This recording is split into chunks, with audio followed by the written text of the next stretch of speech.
और चलिए इस वक्त की बड़ी खबर, देवघर बाबा धाम में श्रद्धालुओं को जाने की इजाजत से जुड़ी हुई बड़ी खबर, इसलिए कि श्रद्धालु देख रहे थे कि आखिर क्या फैसला आता है। इधर सुप्रीम कोर्ट ने सीमित संख्या में जाने की इजाजत दे दी है। ये बड़ी खबर है। झारखंड सरकार को सुप्रीम कोर्ट ने सुझाव दिए हैं, इजाजत दी गई है, लेकिन सीमित संख्या में सरकार को इस बारे में व्यवस्था बनानी चाहिए। सुप्रीम कोर्ट ने सरकार से कहा है ई टोकन जारी करना भी हो सकता है एक तरीका, पूर्णिमा और भादो के महीने में करें नई व्यवस्था। तो सुप्रीम कोर्ट ने जाने की इजाजत दी है, लेकिन सीमित संख्या में। संतोष कुमार हमारे झारखंड संपादक फोन लाइन पर हैं, सीधे उनसे जुड़ते हैं, बात करते हैं। संतोष, बड़ी खबर तो है क्योंकि श्रद्धालु बहुत ही मन भारी करके इस फैसले की तरफ देख रहे थे, लेकिन फैसला उनके पक्ष में है, लेकिन कब तक? सुप्रीम कोर्ट ने इस बात को कहा है कि ई टोकन की व्यवस्था की जानी चाहिए, जिससे कि यहाँ पर के लिए ये पूजा की व्यवस्था की जा सके, क्योंकि सावन के महीने में यहाँ पर जो आस्था लोगों की रहती है, बिहार और झारखंड खासकर अगर बात करें आप पूर्वी भारत की, तो इससे बड़ा त्योहार कोई और नहीं होता है। इसमें लगभग करोड़ों लोगों के आसपास की संख्या में लोगों की भागीदारी होती है। और उससे भी बड़ी बात यहाँ पर यह भी है कि इस मेले के लगने से यहाँ संथाल, जिस इलाके में देवघर बैद्यनाथ धाम का मंदिर है, उस इलाके में लोगों की आजीविका का एक साधन होता था ये मंदिर, और इसी मंदिर के मेले से लोगों की आजीविका चलती थी पूरे साल भर की। लेकिन अब जबकि कोरोना की वजह से ये फैसला लेना पड़ा सरकार को, उसके बाद लोगों की स्थिति पर तो बुरा प्रभाव पड़ा ही, लेकिन साथ में आज जब अब ई व्यवस्था, ई टोकन की बात कही है सुप्रीम कोर्ट ने, तो अब देखना होगा कि कितने लोगों की व्यवस्था की जाती है। लेकिन अभी अच्छी बात यह है कि 3 तारीख को पूर्णिमा है, उसके बाद पूरा का महीना बचता है, भादो का महीना। यह भी महीना काफी महत्वपूर्ण हो जाता है यहां लोगों के लिए। तो उम्मीद की जा रही है कि श्रद्धालुओं के मन में जो मायूसी थी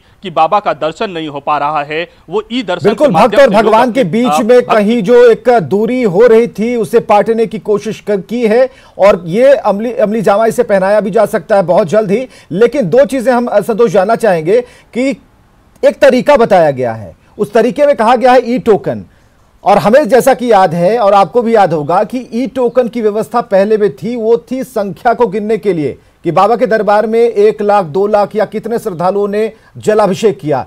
इस बार ई टोकन को किस मोड में रखा जाएगा अगर ये होता है तो? देखिए, अभी जो अगर ई टोकन की बात करें तो ये ई टोकन का मतलब यही है कि उन्हीं लोगों को, खासकर मुझे जैसा लगता है, जो व्यवस्था अगर संतोष, हम आपको यहाँ रोकना चाहेंगे। दुर्लभ मिश्रा जी हैं हमारे साथ, मुख्य पुजारी, उनसे बात करते हैं। दुर्लभ मिश्रा जी, बहुत बड़ी खबर है ये कि अब श्रद्धालुओं को इंतजार नहीं करना होगा, बाबा के दर्शन हो सकते हैं। मिश्रा जी, तो हम कोशिश करेंगे कि जो मुख्य पुजारी हैं उनसे हमारी बातचीत हो, क्योंकि ये खबर बिल्कुल आग की तरह फैल जाएगी। क्योंकि आप देख रहे हैं इस वक्त की सबसे बड़ी खबर जो हम बता रहे हैं, वो भी सावन के महीने में। और हमारे साथ मुख्य पुजारी मौजूद है दुर्लभ मिश्रा जी। दुर्लभ मिश्रा जी, एक बड़ी खबर है, सुप्रीम कोर्ट ने कहा है साफ तौर पर सरकार को एक व्यवस्था बनानी चाहिए और भक्त और भगवान की दूरी पाट देनी चाहिए। क्या कहेंगे इस पे? देखिए, 2 बात है कि भगवान और भक्त की दूरी को खत्म करना भी एक बहुत बड़ी जिम्मेदारी राज्य सरकार की भी है और सुप्रीम कोर्ट की भी है। और सुप्रीम कोर्ट का यह निर्णय जो है वो काबिले तारीफ है। लेकिन सवाल 2 चीज है कि अभी तो सावन का समय है जी, और भादो आने वाला है।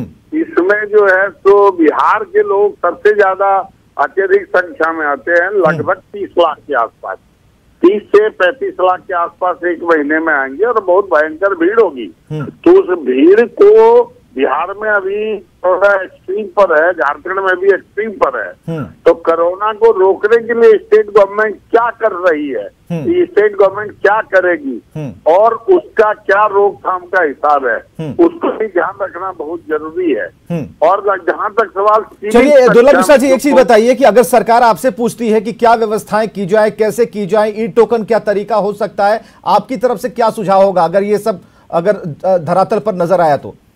देखिए, 2 चीज है कि हम जो नेशनल डिजास्टर एक्ट का जो गाइडलाइन है, ये हमको जो है तो निश्चित तय करना है। तो उस दूरी में तय करने में हम 15,000 मैंने ज्यादा से ज्यादा दिन भर में 15,000 से ज्यादा आदमी को नहीं दर्शन करा सकते हैं, लेकिन यहाँ आएगा 1 लाख, और 1 लाख जब आएगा तो सारा सोशल डिस्टेंसिंग टूट जाएगा, ये निश्चित है।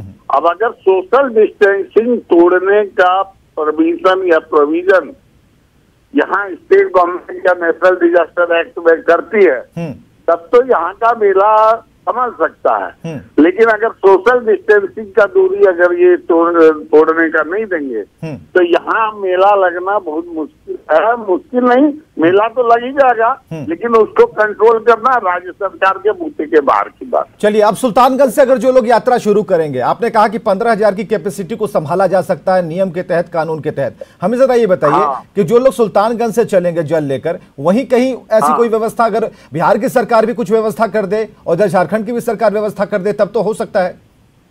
सवाल है कि अभी 2 चीज हो सकता है, क्योंकि ट्रेनें बंद है, लेकिन छोटी छोटी गाड़ियां तो चालू है।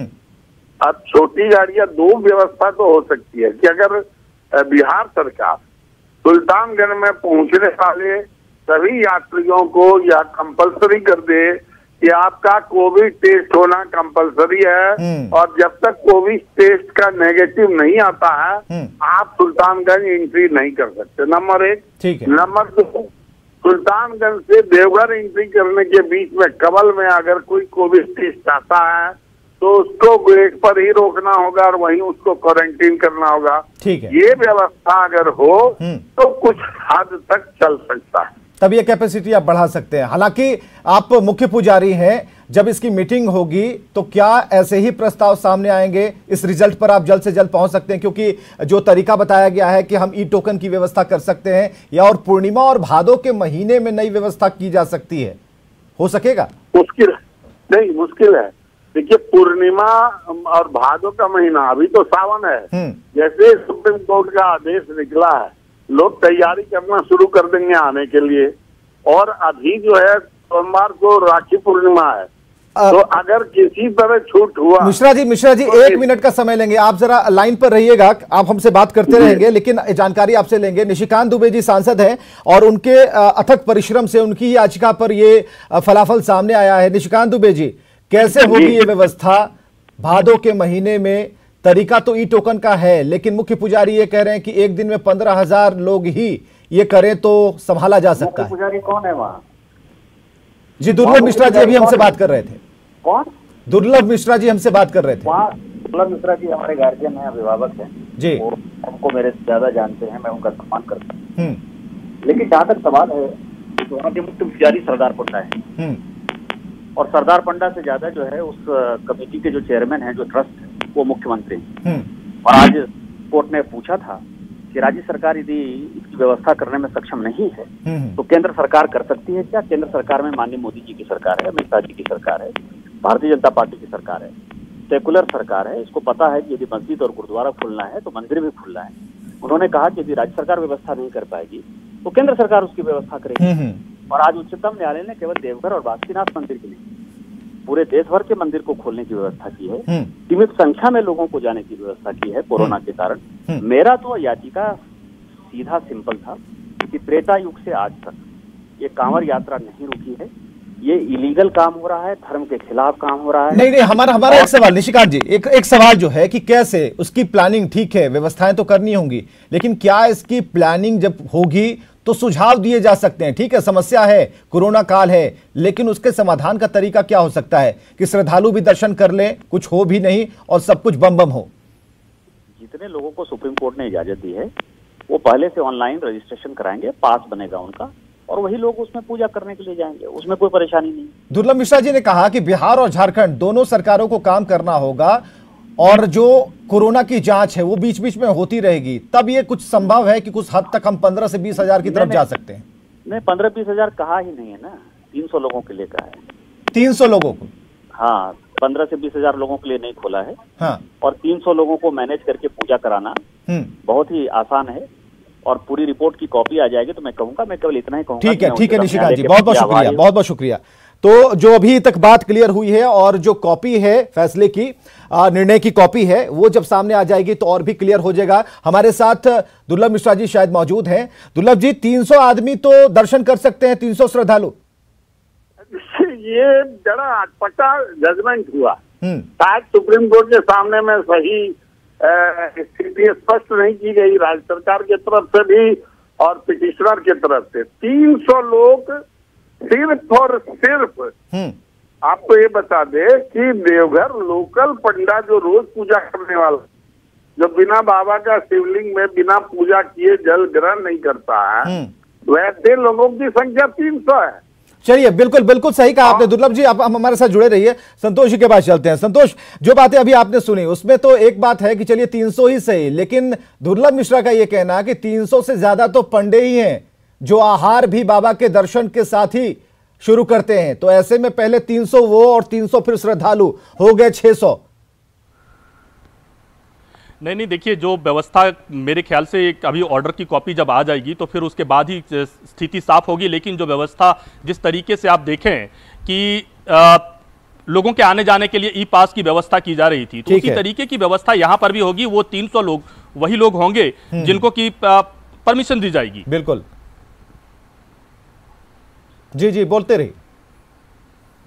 जी, तो ये कह रहे हैं कि अभी एक सांकेतिक बात कही है, सुप्रीम कोर्ट ने ये कहा है कि ई टोकन की व्यवस्था के माध्यम से ही पूर्णमासी का जो आने वाला है, पूर्णमासी और भादो का महीना, क्योंकि पूरे 27 से 27 दिन निकल गए, जिसमें कि बैद्यनाथ धाम में लोगों के बीच, लोग और बाबा के बीच में दूरी बन गई थी। उस दूरी को पाटने की कोशिश की है, एक रास्ता दिखाने की कोशिश की है। लेकिन राज्य सरकार की तरफ से भी यह कहा गया कि कोरोना की स्थिति यहां पर काफी खराब होती जा रही है। ऐसी स्थिति में राज्य सरकार के वकील ने यह भी कहा है कि हो सकता है कि राज्य में लॉकडाउन लगाने की स्थिति आ जाए, तो ऐसे में पूजा पाठ की यह व्यवस्था कैसे होगी। लेकिन सुप्रीम कोर्ट ने इन दलीलों को नहीं माना और सुप्रीम कोर्ट ने कहा है कि ये एक ठीक है, तो उस फैसले की कॉपी आ जाने दीजिए। उसके बाद एक बार फिर हम जुड़ेंगे और मुख्य पुजारी से भी बात करेंगे, निशिकांत दुबे जी से भी बात करेंगे। उन सभी लोगों से हम बात करेंगे जो चाहते हैं कि मंदिर का पट खुले, दरवाजा खुल जाए, लेकिन नियमों के तहत। बहुत बहुत शुक्रिया आप सभी का हमसे जुड़ने के लिए, बातचीत करने के लिए। तो एक और बड़ी खबर आ रही है इस वक्त। हम आपको बताएं कि राज्य में पारा शिक्षकों की नौकरी स्थायी होगी। यह सबसे बड़ी खबर है। राज्य में पारा शिक्षकों की नौकरी स्थायी होगी और अब 60 साल की उम्र तक नौकरी कर सकेंगे पारा शिक्षक। इसके अलावा सुनिए, पारा शिक्षकों को सरकार वेतनमान भी देगी। शिक्षा मंत्री जगन्नाथ महतो ने न्यूज 18 से बातचीत में कहा है कि इसे लेकर फाइल बढ़ा दी गई है और जल्द ही इसे अमल में लाया जाएगा। बड़ी खबर है, सबसे बड़ी खबर। और खबर यह है कि अब पारा शिक्षकों की नौकरी स्थायी होगी, 60 साल तक नौकरी करेंगे, साथ ही पारा शिक्षकों को सरकार वेतनमान देगी। और यह अहम जानकारी खुद शिक्षा मंत्री ने न्यूज 18 से बातचीत में कहा है। इसे लेकर फाइल बढ़ा दी गई है, जल्द ही इसे अमल में भी लाया जाएगा।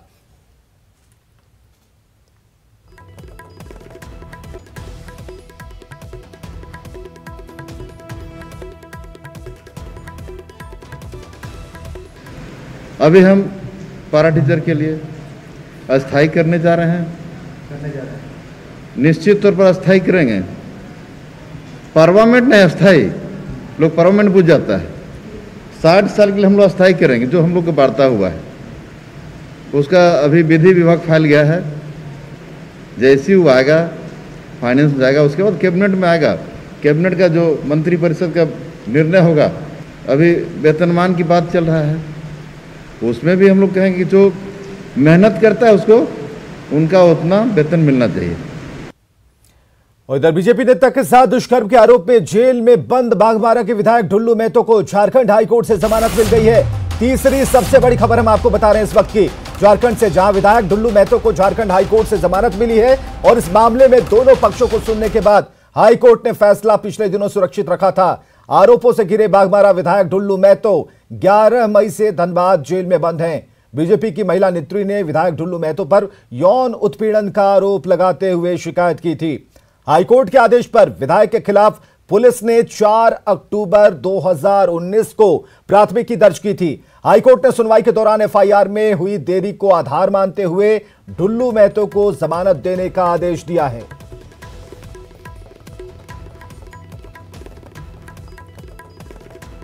तो 2019 में दर्ज हुई थी एफआईआर। आरोप के बारे में हम आपको बता रहे हैं। अदालत ने फैसला सुरक्षित रखा था। आज उस फैसले को सुनाया गया है कोर्ट में और उसमें जमानत मिली है दोनों में। लेकिन जमानत देने का जो कारण था ये था कि जो डिले हुआ था एफआईआर फाइल करने में, उसको कंसिडर करते हुए फिर जमानत दी गई है।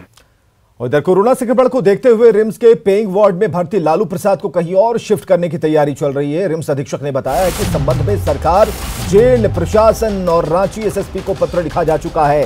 दरअसल लालू के सभी सेवादार कोरोना पॉजिटिव निकले, लेकिन लालू प्रसाद अभी तक निगेटिव हैं और उनकी सेहत अच्छी है। लिहाजा लालू को रिम्स में ही कहीं और एहतियातन शिफ्ट किया जा सकता है। खबरें लगातार जारी हैं, बने रहिए हमारे साथ।